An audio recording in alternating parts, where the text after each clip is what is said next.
Imaginez, le Soleil, ce point lumineux familier, est en réalité une gigantesque cuisine nucléaire née d'un nuage de poussière cosmique. Comment une simple nébuleuse devient-elle l'astre qui rythme nos jours? Et comment, un jour, il s'éteindra? Tout commence il y a 4,6 milliards d'années, dans une nébuleuse froide et sombre, un immense nuage de gaz et de poussière flottant dans la Voie lactée.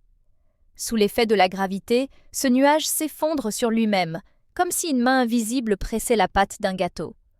Au centre, la matière s'accumule, la température grimpe. C'est la naissance d'une proto-étoile, un cocon incandescent. Quand le cœur atteint 10 millions de degrés, la fusion nucléaire démarre. Les noyaux d'hydrogène fusionnent pour former de l'hélium, libérant une énergie phénoménale. Le Soleil s'allume alors pour la première fois. Aujourd'hui, notre étoile vit sa vie d'adulte dans ce qu'on appelle la séquence principale. C'est une longue période d'équilibre.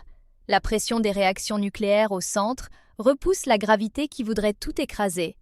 On parle d'équilibre hydrostatique, comme une respiration silencieuse et continue. Chaque seconde, 600 millions de tonnes d'hydrogène sont transformées en hélium. Cette cuisine nucléaire libère une énergie colossale, équivalente à l'explosion de milliards de bombes atomiques chaque seconde, qui éclairent et chauffent la Terre.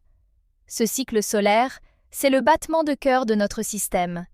Le Soleil est composé principalement d'hydrogène et d'hélium, et c'est cette transformation qui alimente sa lumière depuis des milliards d'années. Mais rien n'est éternel. Dans environ 5 milliards d'années, le Soleil aura consommé la majeure partie de son hydrogène. Son cœur se contractera, sa surface gonflera. Il deviendra une géante rouge, engloutissant peut-être Mercure et Vénus, et rendant la Terre inhabitable. À ce stade, il commencera à fusionner l'hélium en carbone et oxygène, mais pas plus loin.